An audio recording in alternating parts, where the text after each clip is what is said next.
Welcome, family, back to another episode of Real Talk with Real Estate. Yes, sir. I am your man, Corey the Money Man Smith. Also in the building, of course, we got the philosopher. What's going on? What's up, man? How you holding up, dog? The man that really don't need any introduction. The closer. Yes, sir. What's happening, man? What's happening?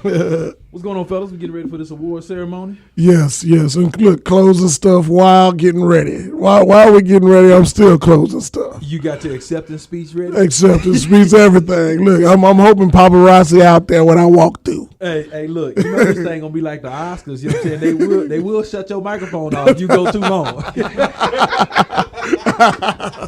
That's so right.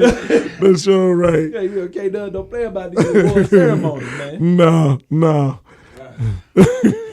All right, so you know what I'm saying? What we talking about today? We talking about the Ibuyer. All right, it's kind of well. You'd have to say a little bit of both Ibuyer and ISeller because they kind of fall in the same category. Ibuyer and ISeller. Okay. Yeah. Okay. Now, So both a little bit about technology, right? But we're gonna talk about specifically. We talking about specifically Ibuyer. Or we talking about ISeller? I think we need to talk about both, but you know what I mean, because they kind of work hand in hand in regards to it's all about technology. It's like the new. I don't want to say new fad, but because the fad would end, and I don't think this will end. But I think it's the new thing. So right now it's hot. You know, right now everybody feels like they saving. Right, of course. Even though they really ain't. So just to kick this thing off, let's talk about the iSellers for one. Okay. Most people out there are because it's so relatively new. A lot of people just don't necessarily know what it is. So they're like, what is an iSeller? What is an iBuyer? We have no idea. There's some new stuff that we need to find out about. In a few sentences, can you sum up, closer? What is the iSeller? Well, basically, in a nutshell, the way I would lay it out is this: is that the iBuyer and the iSeller as a whole is really all technology. You follow what I'm saying? So basically, if I go to do the transaction, it's like if I was going to Amazon to go buy something. Instead of going to Walmart, I can go on Amazon and find it and just order it and deliver it to my house. Okay. That's kind of the concept of the iBuyer and iSeller. Instead of doing a traditional, let's go find a real estate agent, the real estate agent knows the local market, blah, blah, blah, blah, blah, and going through that process, they just go online or they find one of these companies, you know what I'm saying, where all they do is go online, ask for some of these companies that kind of doing the same thing, okay? But they go online, they do their whole transaction for the most part online, and call it a day. It's kind of like the Amazon of real estate, I guess you could say. I think that's a good coin. That's a good term. You know, can you add to that? On the iSell side,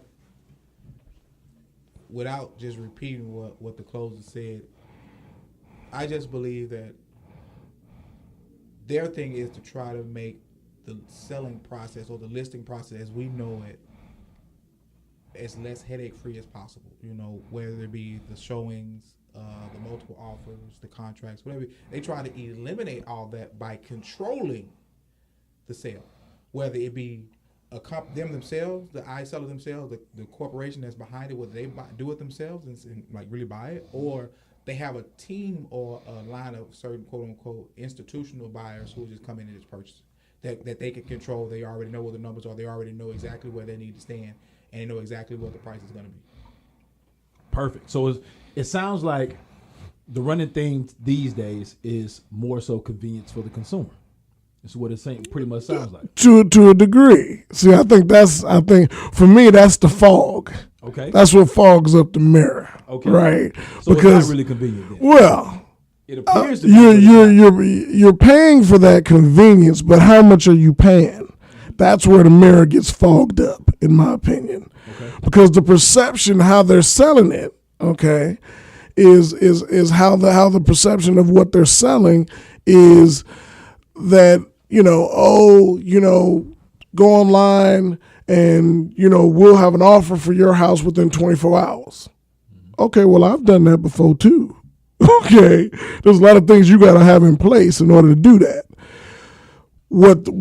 The reason why I say they fog up the mirrors because they make it seem like you saving exponential dollars. Like the standard in the industry is 6% for a real estate agent or brokerage, right?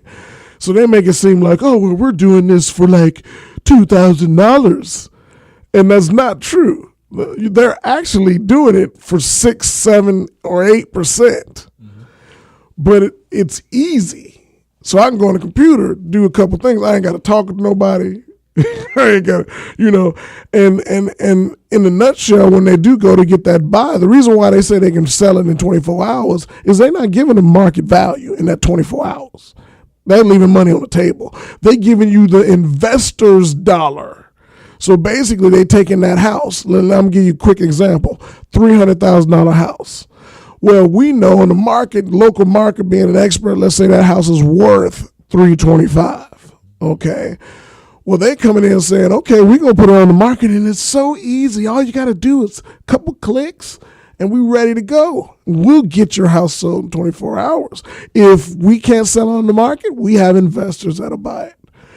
So when it comes down to it, first off, they do that all off of that. Then they got to come and visit your house. So you still get to visit.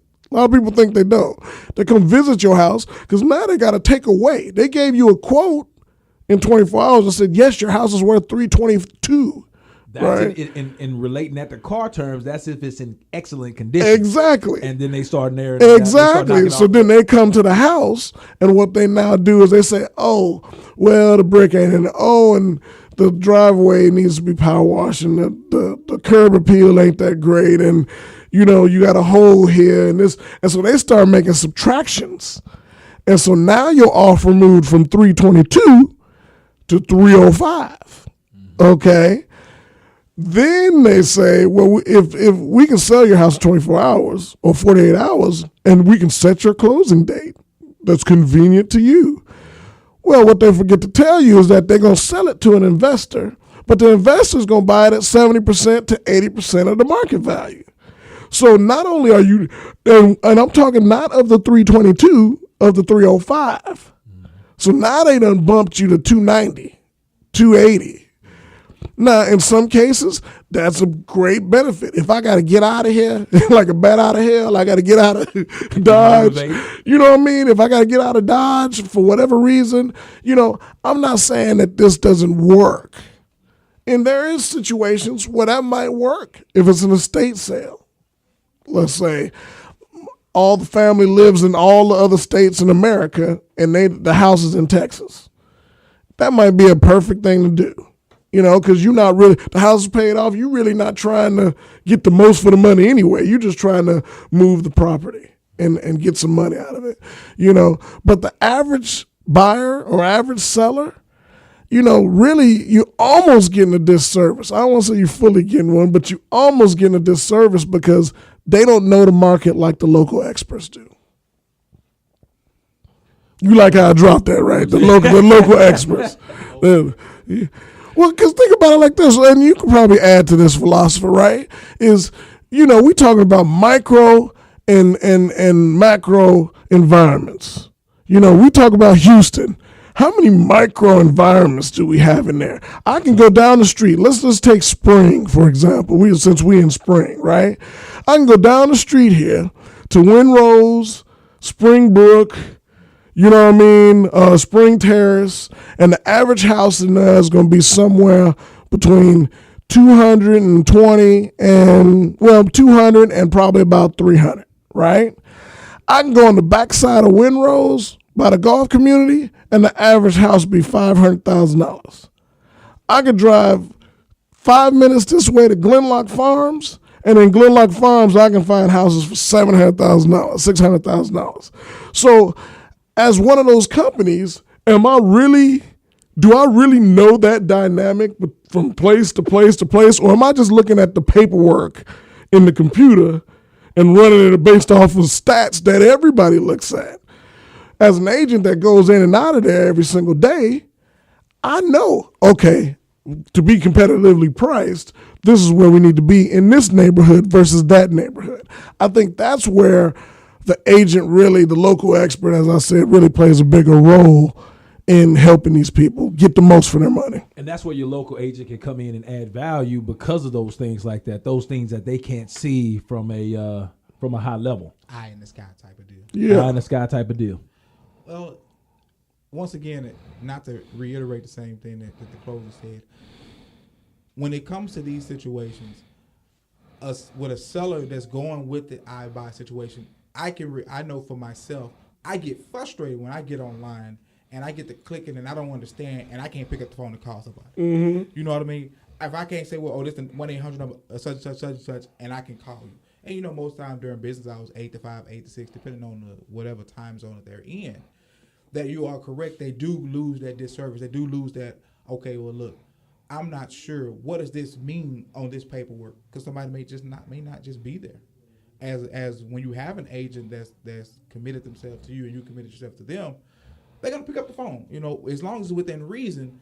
Okay, what do you mean when you say, I got to have the gas or whatever the case may be? Okay, as simple as that. You will not have that to a degree when you're dealing with the ISeller because they just won't be there. They just not there. 8 to 5, 9 to 5, 9 to 6.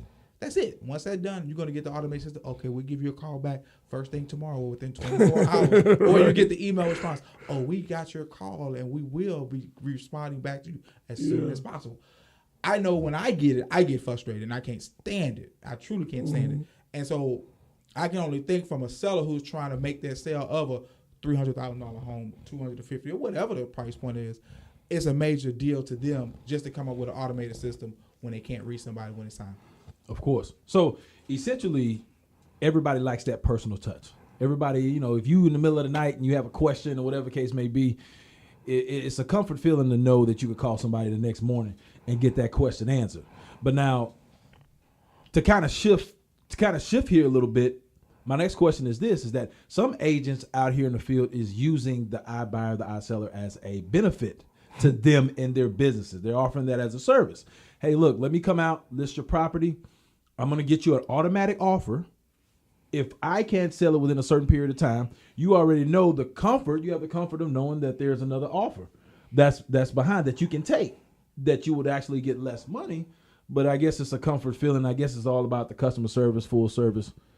And that on that situation, that really has nothing to do with comfort or service. That's just being competitive with this new iBuyer, iSeller. It's kind of as like when Zillow first and Trulia, was it Trulia hit the scene? Yeah. That was one of the things they said was going to run real estate agents out of the business for a while. But at some point, we had to, as agents, had to learn to embrace some of that information, embrace some of those tools that people were using. We can't control what the consumer decides to use to look at houses. Every consumer not going to go on hard. That's true. You know what I'm saying? I think Zillow is the number 3 real estate app that's used nowadays, Yeah. something like that. So we can't control that they're using it. So, okay, if you're going to use Zillow, we need to update ourselves and understand what's going on, how to read it, what they're seeing, why they're seeing it, so we can come back in and say, well, look, okay, I see you saw that on Zillow. The one thing that makes Zillow kind of inaccurate is because if a house sells, it doesn't update until maybe 2 or 3 weeks down the line. So or 2 or 3 years. or whatever the case may be, when it does update, we would already have it prevalent based on the system that we use. So going forward with the iBuyer and the iSeller, you will have at some point, if it hangs in there, we will have to embrace it as a tool in the tool bag. Say, well, look, oh, you got a call, or you look online and talk to Open Door. Okay, that's cool. I got one behind me here that offers you the same thing. Plus, you get the iBuy, iSeller, or whatever the case may be, the technology that you're looking for, as well as the friendly touch, the constant here whenever you need me, in whatever regards may be. So you get the option of, you get the best of both worlds. So the real estate agent doesn't lose a deal to something like that. And I think you have to argue the fact that, there's agents that work for these companies, Redfin, Oh, yeah, that is true. Open Door, all these places, right? And some would argue that they're going to give you the same experience than a fully commissioned agent, and I beg to differ. Okay, and the reason why I beg to differ is because this primary reason is they're paid salary. So whether they sell your house or they don't sell your house, they getting paid. I mean, they on a salary. They getting a fee every single month. They get paid. So you're really, without calling it out, you're really just a number. They just coming through the line and they're saying, okay, here's another house, here's another house, here's another house, and they're assigning them to these people. And I know this is a relationship business. I've always believed that, and I believe it to the day I die, is that real estate is about relationships. It's about me understanding what your needs are and being able to then step into the game and make those things happen for you so that when you leave, you feel great. And it's a win-win for you as much as it can be for whatever the reasons are, right? If I'm that other agent, I'm not putting, I'm just telling you, I'm not putting in that time. I know that for a fact. And then when we talk numbers, let's talk specific numbers, right? Because me being who I am, my house was for sale a couple times. I went through all of them because I wanted to see, all right, are they really giving a value to these people, or is it making a difference? And every single one of them, it didn't surprise me. It really kind of disappointed me to a certain degree because when I got the sheet with the quote, I look on there, there's a 7% fee. Well, most people know the standard in the industry can be anything, but the standard's 6, right? Yep. So not only are you changing the pricing, and this is why I say it's fogging up the mirror. Not only do you change the price, you're giving me a quote to make me say, yeah, let's do it, come on in. But then you charging the same thing as a regular real estate agent or broker would do. But not offering the same service. But not offering the same services and not at the same level. And then you fogging up the mirror. I think, like I said, I'm not saying that it's, who I think this will really affect, I think this will affect more of the wholesalers and those guys out there on a different level, because that's basically what wholesalers do in a nutshell. They come in, here's the price, this house is jacked up. So for those houses that have been sitting, this would be a great for them. But if I'm a client, and I'm just speaking for myself, if I'm selling my house and I want the most I can get for the money, I want somebody I can get a hold of, I want somebody that knows the business, and I want somebody that's not going to keep money on the table for me. And then at the end of the day, I want it to be a win-win for me as the person that's selling the house. I want to feel good that the other people's buying the house, but I want it to be a win-win scenario. I think that's a great point. One of the great points that you, a couple of great points that you made. One of the points that you did make is that these agents are salary. So they're almost like government caseworkers almost. When you work for these major corporations and they're going to try to squeeze every dollar that they can up out of you. So they're about to overload the agent with a whole bunch of houses that they got to necessarily try to offload. Mm-hmm. Because I'd imagine they have some kind of time quota or something like that they have to get up off these things, whatever the case may be. So when you have that monster leaning on your back, you're not necessarily worried about customer service. You're just worried about keeping your job, keeping your salary coming in. And people slip through the cracks. You know what I mean? And they're not going to be available. It's going to be an 8 to 5 type thing, or 8 to 6, or whatever the case may be. You have those evening questions, or if you're hoping to get in contact with somebody after you get off, that's for sure not going to happen, because they're not worried about it. And I'll tell you, the funny thing is I just worked the negotiation out with the deal that I didn't get the deal on, right? And I called it, luckily, again, still relationship business. I built a relationship with the agent on the other side, which is why, because the first time I called him after 5, he didn't answer his phone. He left a message. I didn't get a call back to the next day. But when I talked to him the next day, I kind of built a relationship with him. So the next time we talked on the phone was like 7 o'clock. But I think it was because he knew my number. He was like, oh, this is Walter. You know what I mean? Let me see what's up. But the funny part about it is, I could even tell in his tone of voice and just how he was acting, like he wasn't built into that deal at all. Like I was giving standard stuff. What I offered was a cash deal, and not to get into the numbers, but it was a very solid deal that any other agent would have taken. Okay, and he didn't take it, and then he wanted to wait for the weekend for the deal. I said, well, why are you waiting for the weekend? He said, well, I got some more people taking a look at the property on Sunday. This is Friday. Why you telling me you don't even want to talk about my offer until my offer's good and it's cash, right? So then I said, all right, well, my client was a stickler. And my client said, you know what, Walter? If they don't want to give me that, because they want to give us a negotiation, they didn't want to counter, they didn't want to do nothing. He said, if they don't want to counter, let them know that at 10 in the morning my offer's off the table. So I told them that. And I told them, I sent them a text and said, hey, you better hit me about 9:45, because at 10 o'clock, you call me 9:59, is this off, right? So, of course, what do you think happened? Of course, he called me at 9:45 and said, well, this is what we like to do. We like to counter. And it took me 3 days to get a counter. Why would it take me 3 days to get a counter? Cats like that, I wouldn't even want to deal with, man. You just know the transaction gonna be rough the whole way. Yeah, but look, this was the killer. This is the killer for me. Is I end up taking it back to my client, and they're like, all right, they gave me a counter, and my client says, well, we'll wait on it. They do their showing on Sunday. They call me Monday and say, Walter, does your client still want to make an offer? We already made an offer. We told you exactly what it was. Do you know, without saying the exact numbers, I'm going to give you some basic numbers. Let's say that the house was for sale for $300,000. We made a cash offer at $270, right? They counter back at $280 or $282.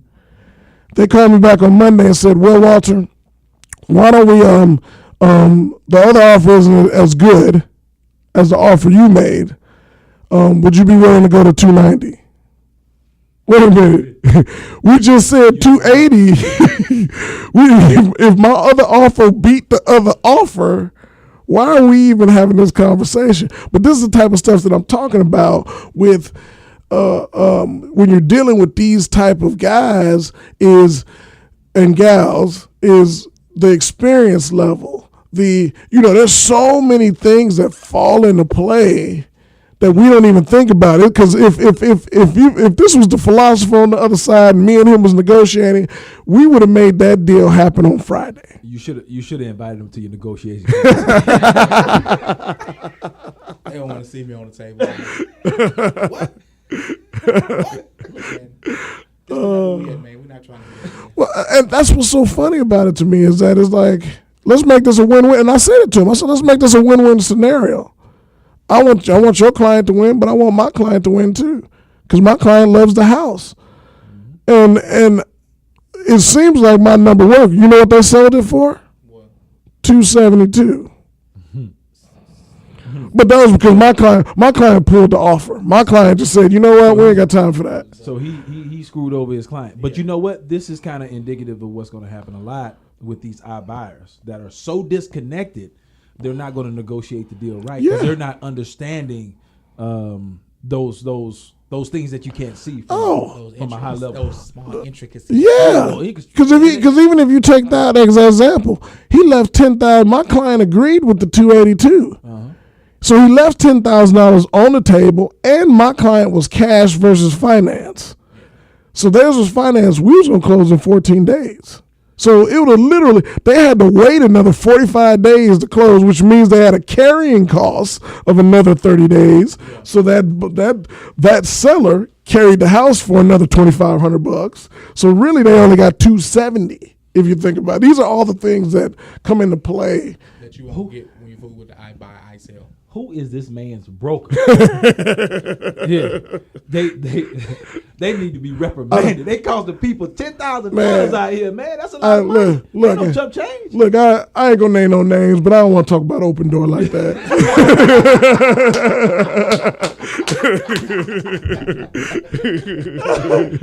Hey, so with this new technology is disrupting a whole bunch of industries, and you know it's steady evolving and steady changing. It has already started to interrupt the real estate industry. Where do you see this thing going? Do you see this thing growing from here? You seeing it kind of being integrated into everyday real estate transactions? Where you kind of forecast it going? Closing? I think it's definitely here to stay. I think it's going to plateau just like anything else.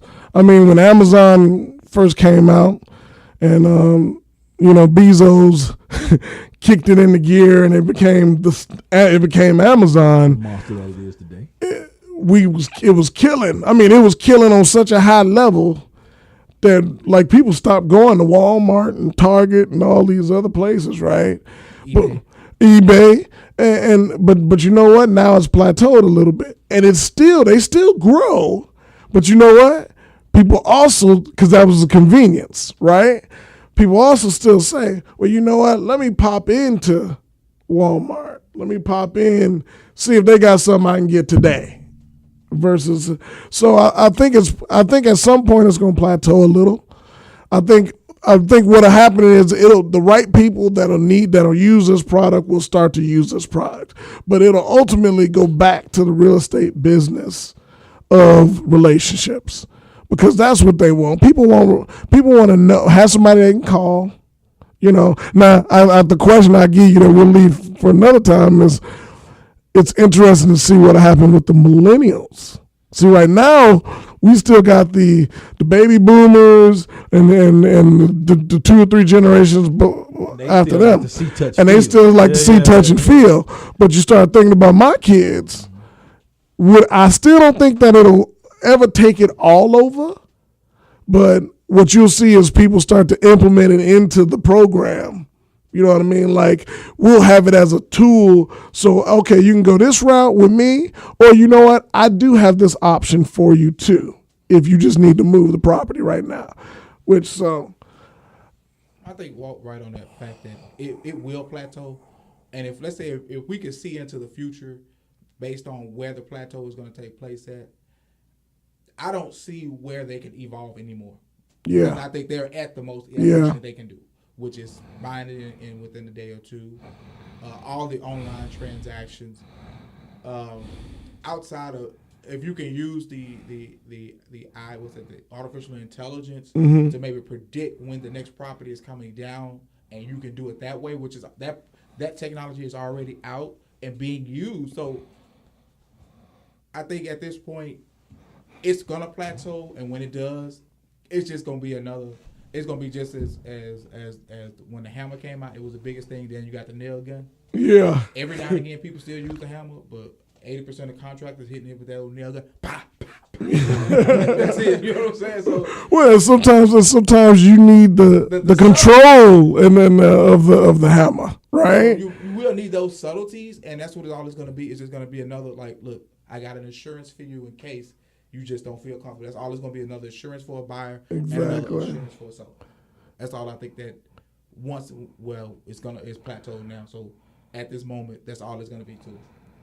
I think it'll come back like he said. I think it'll get back to the local expert, right? Because now I'm going to maximize your dollars. I'm going to get you as much as you can. But now maybe we got a time limit. So now we're saying, okay, Walter, I got 60 days and I got to be gone. Well, cool. Let me see if I can get the most for your money in those 60 days. Let me do my thing and market and get the buyer that's going to buy it at the most. But if at day 59 that's not done, I also have this program that allows me, I got to invest it. I'll come in and buy that at this price. You know? ASAP.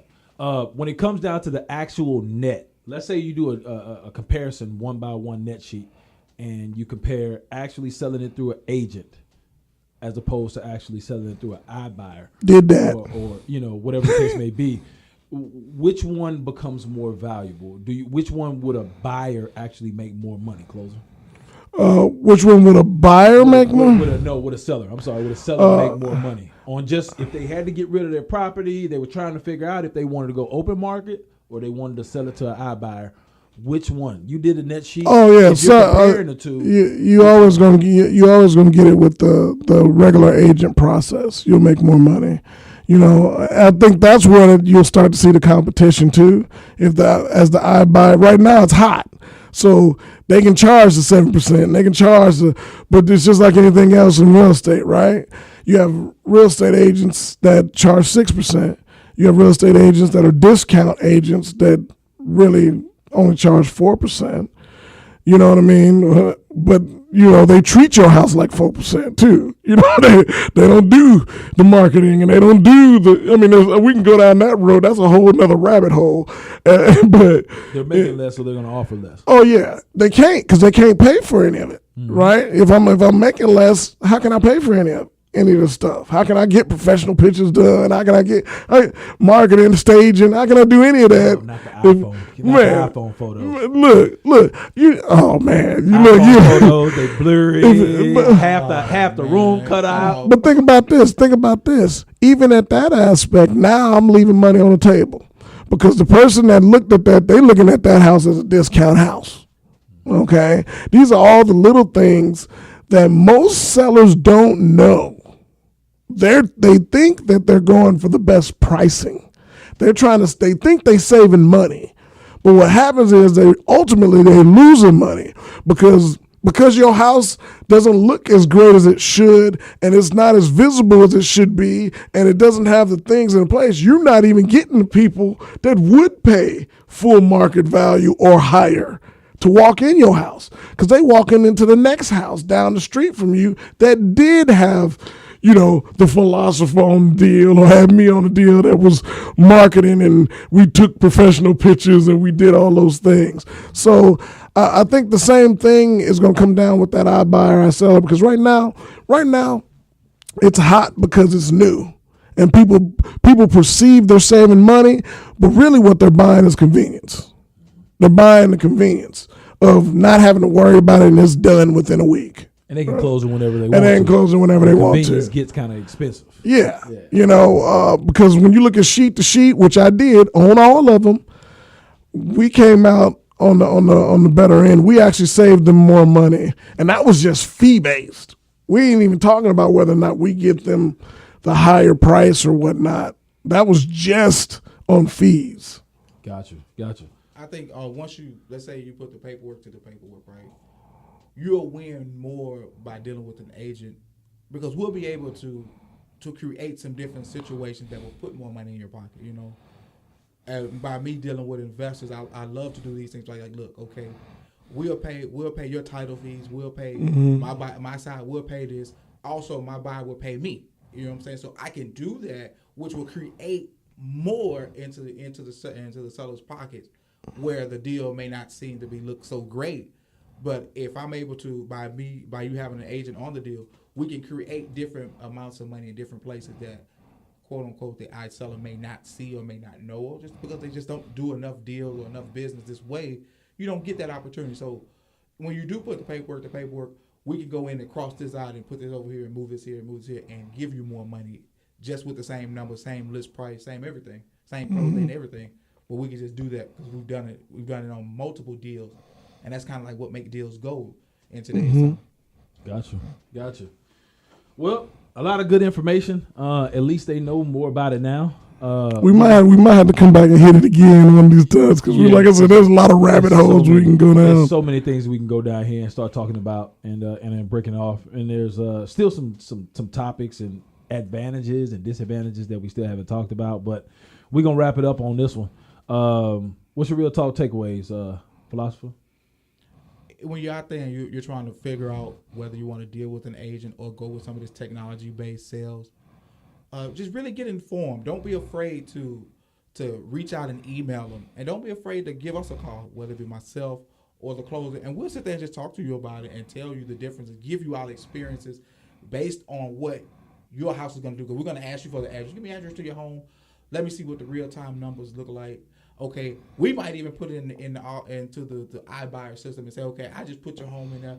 This is what they're really going to tell you, and this is what I'm going to tell you. This is what we're going to do, and we're really going to help you understand and let you make the best decision, because the more information you have, the better prepared you are, the better decision you can make, whether it be going with the agent or going with the iBuy sell situation. Gotcha. What you got, closer? I think your best scenario is always working with a tech-enabled agent. Oh, wow. So look, you like that, right?